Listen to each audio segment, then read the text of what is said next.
Diamonds on wrist, diamonds on my bitch, no cuffs on my wrist. Hey everyone, this is Anna and welcome back to my channel.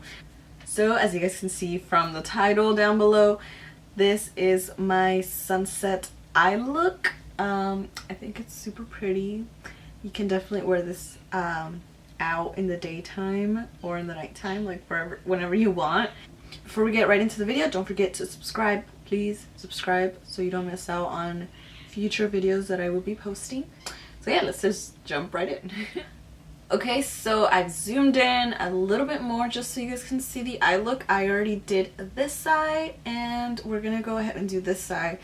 By the way, excuse my face. I think I'm having an allergic reaction right here in my nose. I don't know what's going on. I don't know if it's something I ate, something I put on. I don't know what it is, but it's kind of looking crazy right now, and I'm also kind of recovering from some breakouts, so my skin's just ugh. So let's get started with the sunset eye look.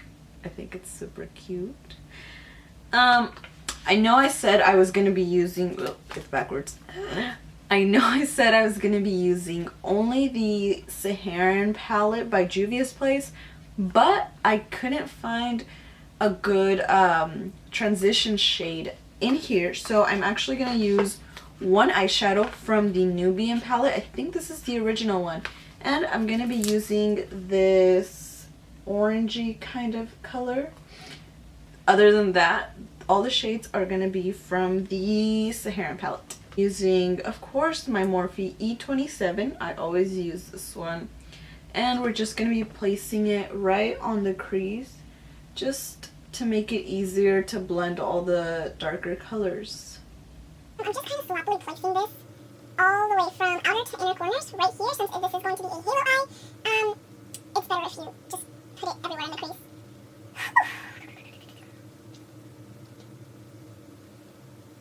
I tend to bring it down like all the way over here. This is why I prefer to do my eyeshadow before my foundation, because then once you clean it up with like a makeup wipe, it is so sharp and it's really nice. Next, we're gonna go ahead and further deepen up our orangey color using this color. This is called Jamila. I don't know what it's called. I don't know how to pronounce it, but this fiery orangey color. And for that, I'm using the Morphe M514. This one's really, really good because it's tiny, but it blends out like a dream. And I'm gonna start by placing the color on the outer lid.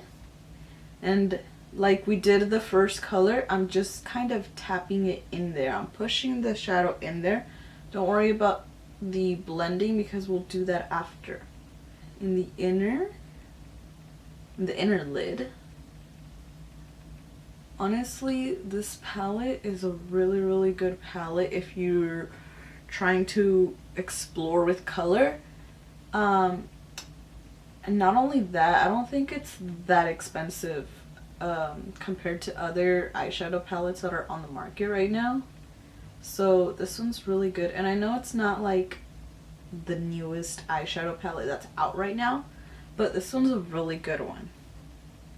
And I think that is good.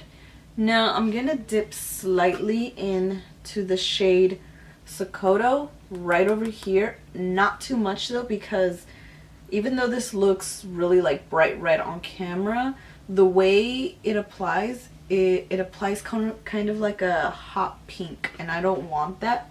So I'm just adding the tiniest bit over here because I don't want this to turn into a pink kind of color. Now I'm going back into Jamila and further defining everything and making sure everything's the right shade.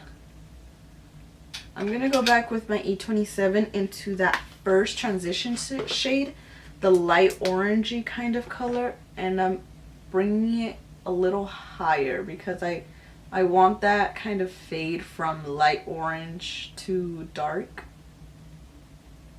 There we go. You can see a little bit more orange now. Now to clean up the inner lid, I'm just using my regular concealer. This is the Maybelline Fit Me in Sand.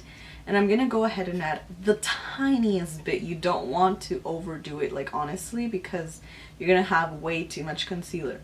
So seriously, just the tiniest bit. Even that might be a little bit too much.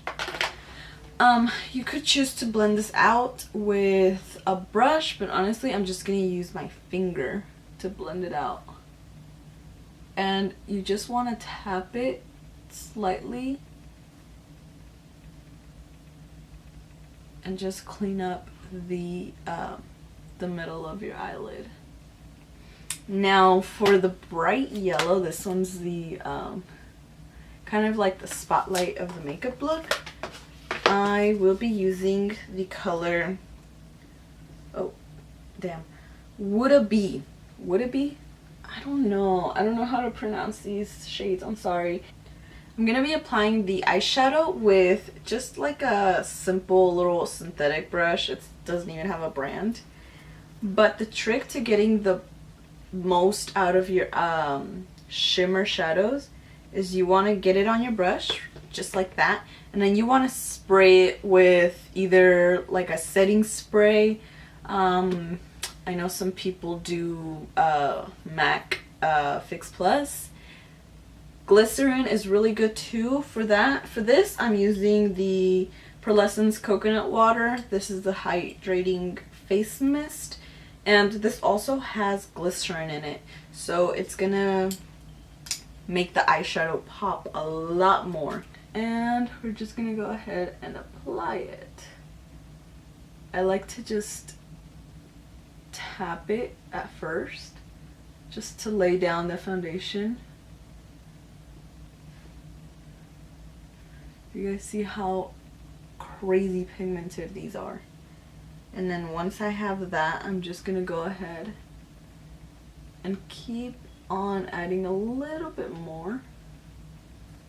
Now, because I'm being extra, I'm just gonna go ahead and add a little bit of the Senegal shade over here. It's kind of like a champagne-y gold color. I'm only adding a little bit, and I'm just going over everything just to make it even more intense than it already is. That I'm using this tiny little brush.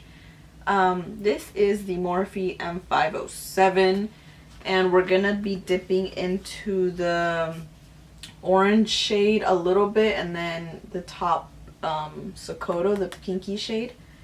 Not too much of the pinky shade, like I said, but just a little bit. And you kind of just want to blend very carefully right where the two shadows meet, right where the two colors meet. That's where you kind of want to blend slightly.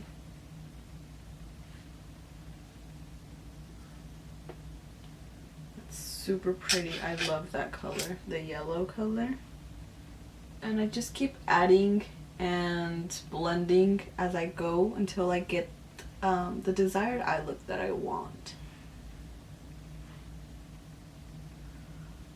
So for my bottom lash line, I'm gonna be going into that first shade, the orangey shade, and then the dark orange shade from the Saharan palette, this one. And I'm gonna be putting it all throughout my waterline. It's so soft, but like stiff at the same time. I don't know how to explain it. And I'm just gonna go ahead. And if you have fallout over here, it's so easy to just remove that and not have your entire face makeup like mess up. So now this the yellow shadow, we're adding it to the middle over here as well. So we're just kind of tapping the shadow in. With shimmer, you kind of want to be careful. You don't want to blend it out too much, because then you're going to have glitter everywhere like I have on my face right now. The lashes that I'm going to be using are the Ice Lace by Flutter. My favorite. Okay, so I went ahead and did my foundation off camera. Well, okay, I didn't actually do it off camera. I just made a separate video on that. That way this one would be too long. So if you want to learn how I got my kind of flawless foundation routine, then go ahead and check out my other video. I don't know which one will be up first, but keep a lookout for the foundation routine. So this is the final eye look. I really hope you guys enjoyed. Please be sure to like and subscribe before you leave. I hope to see you guys later. Bye. I don't even know how hard filming these videos has been. This is why I don't do it that often, because it takes hell long. Okay. Anyways.